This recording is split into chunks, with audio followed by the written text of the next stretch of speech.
안녕하세요. TV 개넥시입니다. TV 개넥시의 역사여행 그때 그 장소에서 33번째 이야기를 시작하도록 하겠습니다. 자, 본격적으로 시작하기에 앞서 다들 아시죠? 구독, 좋아요, 알림 설정은 저의 피와 살이 됩니다. 사랑합니다. 자, 제가 오프닝에서 보여드린 곳은 봉은사입니다. 자, 봉은사의 여러 곳을 제가 보여드렸는데 오늘 이야기할 주제와 관련되어 있는 곳은 맨 마지막에 보여드린 매화당이라는 곳입니다. 자, 이 매화당은 작년에 만들어진, 정확히는 작년에 복원이 된 그러한 건물입니다. 자, 그럼 이 매화당은 어떠한 건물이냐? 그것을 알아보기 위해 일단은 작년에 복원을 시작할 때 원명스님께서 하신 인사말을 먼저 살펴보도록 하겠습니다. 소실된 옛 땅후 매화당을 새롭게 복원하려는 뜻은 400여 년 전 국난에 온몸을 던졌던 사명당 유정의 호국불교의 법맥을 기리고 천년사찰 봉은사의 독보적인 사격을 재정립하려는 데 있다. 이렇게 말씀을 하셨습니다. 그렇습니다. 이 매화당은 사명대사, 사명당 유정과 관련이 되어 있는 그러한 장소입니다. 자, 임진왜란 시에 나라를 지키기 위해서 목숨 걸고 외국과 싸웠고 그 다음에 후에 일본에서 귀국을 하여 봉은사에 거처할 때 이 자기 거처 앞에 매화나무를 심었고 자신의 거처를 매화당이라고 했다. 자, 이러한 기록이 남아 있습니다. 그래서 그것을 지금 복원을 해 놓은 것입니다. 그렇습니다. 오늘 이야기할 주제는 사명당 유정, 사명대사에 관한 이야기입니다. 지금부터 시작하도록 하겠습니다. 자, 이 사명당 유정은 본관은 풍천 임씨, 제가 풍천 임씨입니다. 그러니까 사명대사님은 저의 조상님이십니다. 가슴 한쪽이 약간 뿌듯한 약간 좀 그런 게 있습니다. 자, 그 다음에 송명은 은규, 자는 이환, 호는 사명당, 또는 송은입니다. 자, 1544년에 밀양에서 태어나셨는데 15, 16살 때쯤에 부모님이 모두 돌아가시고 이때 김천에 직지사로 출가를 하셔서 스님이 되셨다고 합니다. 자, 후에 여러 군데를 돌아다니다가 이제 서산대사의 제자가 되어서 많은 가르침을 배웠다고 합니다. 자, 이러한 와중에 1592년 임진왜란이 발생하게 됩니다. 자, 이때 이 임진왜란 때 그 사명당 유정은 굉장한 활약을 하게 됩니다. 실록에 나와 있는 기록을 살펴보면은 그 활약상은 크게 두 가지로 나눌 수가 있습니다. 첫 번째는 왜군과 싸워서 전투에서 승리를 한 것, 그리고 두 번째는 왜군과의 협상, 외교적인 부분의 활약이 있습니다. 그럼 우선 첫 번째 전투에 관한 활약상 먼저 살펴보도록 하겠습니다. 자, 선조 26년 4월 12일 승장 유정은 특별히 논상하라고 분부하다라는 기사가 있습니다. 요 안의 내용을 살펴보면 선조가 분부하기를 승장 유정은 군사들이 매우 정예로워서 외적을 참획하는 공을 여러 번 세웠는데 군직을 주는 것은 그가 원하는 바가 아닌 듯하다. 그는 방해의 사람이니 파격적으로 특별히 상을 내려 훗날의 공효를 거두지 않을 수 없다. 유정에게는 특별히 당상관의 직을 제수하여 원근에 있는 승려들의 마음을 분발시켜라. 자, 이렇게 말을 했습니다. 자, 공이 많으니까 관직을 제수하라는 건데 여기서 그 당상관의 직이라고 얘기를 합니다. 이 당상관이라고 하는 것은 정삼품 이상의 고위직을 말하는 겁니다. 그리고 이제 정확히 얘기하면은 이제 그 직을 맡을 수 있는 품계에 있는 사람, 약간 이러한 의미도 포함되어 있습니다. 자, 이 정도의 관직을 받았으면 그 공은 상당히 크다고 할 수가 있죠. 자, 임진왜란이 발생하고 스승 서산대사와 함께 승병을 모아서 전쟁에 참여하게 됩니다. 명나라 군대와 함께 평양성 탈환 전투에서 크게 활약을 하게 되고 그리고 이후 서울 근교 삼각산 노원평 및 우관동 전투에서 크게 공을 세웠습니다. 자, 전투뿐만 아니라 이게 전쟁과 관련된 다방면에서 활약을 하게 됩니다. 선조 27년 2월 27일 비변사에서 이반산선 등의 수축을 총섭장 유정과 승군에게 책임지을 것을 청하다는 기사가 있습니다. 요 내용을 살펴보면은 삼가의 악견산성과 합천의 이승산성을 사명당 유정과 승도들에게 맡겨 수축하도록 하였다는 것입니다. 지금 이 기사에서는 2개의 산성만 나오지만 이 외에도 많은 산성을 축조했다고 기록이 되어 있습니다. 자, 그리고 선조 27년 2월 20일 비변사에서 조총사용법의 전습, 외포로의 귀손, 승군통섭 등을 건의하다라는 기사에 요 어떤 내용이 있냐면, 승장 유정은 바야흐로 의령에 주둔해 있으면서 이미 그 근처에 대략이나마 보리를 파종하여 군량에 대비하였으며, 또 경상, 우도, 총섭 등 신열은 각 사찰의 위전에 보리 종자를 파종하였고 가야산 해인사에서 궁전을 만든다 합니다. 또 듣건대 신열이 이끄는 승군은 모두 장정으로 경종한 여가의 화포를 교습한다고 합니다. 라고 기록이 되어 있습니다. 그러니까 승병들이 알아서 군량미도 마련하고 그 다음에 군사훈련도 알아서 했다는 것입니다. 전투와 관련된, 전쟁과 관련된 활약상은 이렇게 있고, 그 다음에 이제 외교적인 부분을 한번 살펴보도록 하겠습니다. 자, 처음으로 외교적인 부분에 언급된 기사는 선조 27년 5월 6일 도원수 권율이 도총섭 유정이 가등청정 소굴에 다녀온 일을 아뢰다라는 기사입니다.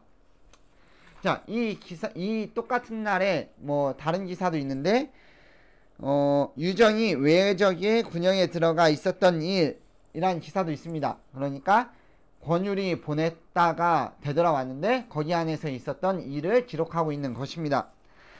자, 희팔랑 심유정의 강화 조건을 유정에게 보였는데, 첫째, 천자와 혼인을 맺을 것, 둘째, 조선의 땅을 갈라서 일본에 귀속시킬 것, 셋째, 전과 같이 교린할 것, 넷째, 왕자 한 사람을 일본에 들여보내 영주하게 할 것, 다섯째, 조선의 대관 노인을 일본에 인질로 보낼 것, 모두 다섯 조목이었습니다.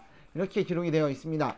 이때 그 명나라와 외가 협상을 하고 있어서 정확히 그 내용을 몰랐던 상태에서 유정이 이를 알고 와서 알려줬던 것입니다. 조선의 땅을 일본에게 준다는 게 가장 큰 문제가 되겠지요.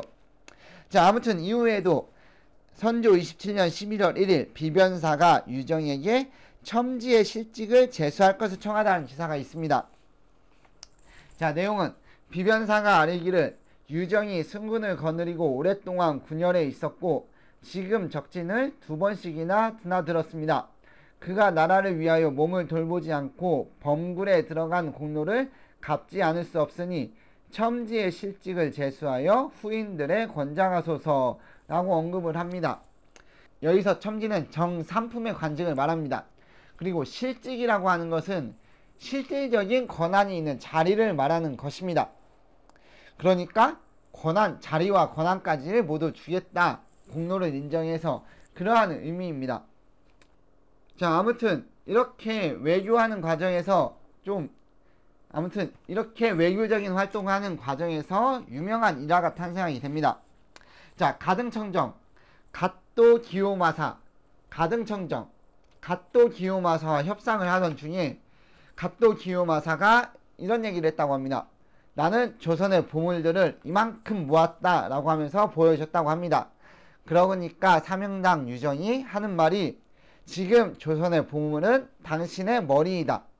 당신의 머리에 지금 금 1000냥이 걸려 있으니 지금 조선의 보물은 당신의 머리가 아니겠냐. 이러한 이야기를 했다고 합니다.